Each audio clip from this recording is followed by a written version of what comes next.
In this video, we're going to talk torque wrenches. And the reason I thought about making this video is based on a couple comments that I got on a video that I recently made where I mentioned that one of the most over-tightened components that I've seen on a bike is pedals. And the reason that I say that is because I've had friends bring bikes to me where the pedals were so tight that you put the wrench on and then you just beat it with a hammer until it comes loose.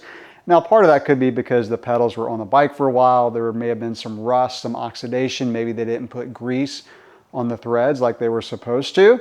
And so the pedals were just really seized on there. However, I do think it is super important to use a torque wrench. A lot of people not only under tighten, but they over tighten components. And it can be as problematic as just hard to get things off, or you can damage components. And with more and more carbon bikes and lighter components, it's easier to damage components if you over tighten. So the ones that I've been using for a long time are the Park TW5. This goes from 3 up to 15 Newton meters, and there's even a little scale on the back so you can convert from Newton meters to inch pounds or vice versa if you want to. And I also use the Park TW6.2, and this is for higher torque specs. So this one goes from 10 to 60 Newton meters. Now I've done a review on the Park TW5 and I'll drop that in the description below. That's not the purpose of this video. This one is just to talk about the importance of torque wrenches. And by the way, for these torque wrenches, I also have a little kind of socket Allen set. So I just pop those on the end of the torque wrench. This is made by Craftsman. And so that's how I use the torque wrenches. Now, I used to use this style, which I honestly don't recommend. It's the kind that does not click into place. So the two that I showed you, these two Park ones, when you hit your proper torque specs, and you just dial it in, so set it on 8 Newton meters or whatever, and then when you hit 8 Newton meters, then the handle would kind of bend a little bit, gives a little click, and that way you've hit your torque spec. Now this style has a gauge that does not click into place. You just kind of watch the dial, and when the dial hits the torque spec that you're trying to get to, then the bolt's tight enough. The problem with these are there may be bolts in awkward angles where it's really difficult to see the gauge.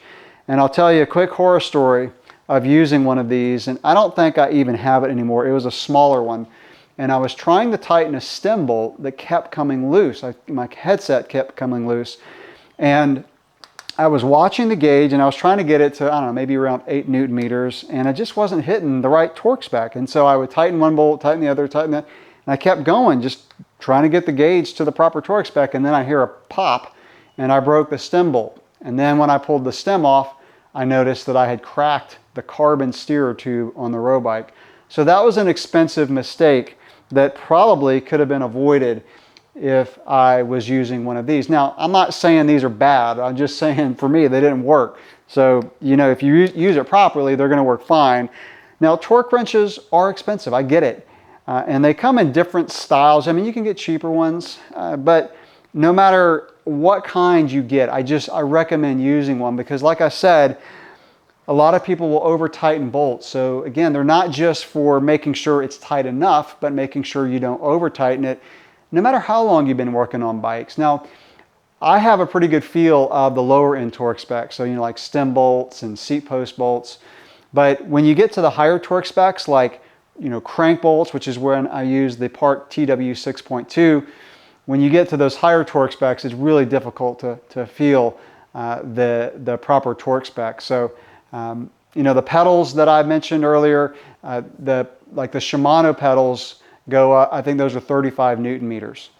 And I found a really good website that you can put in the manufacturer, SRAM, Shimano, and it'll go through pretty much every component, every level of component, and I'll put that in the description below because it's really helpful. It's a really good guide for you to find out what the proper torque specs are. So again, no matter how long you've been working on bikes, if you just started or been doing it for a while, I recommend using a torque wrench because if you don't, you can have, some bolts are less crucial than others as far as if they come loose when you're riding. Now, I probably under tighten pedals just a little bit, but after 25 years, I've never had one come loose when I'm riding.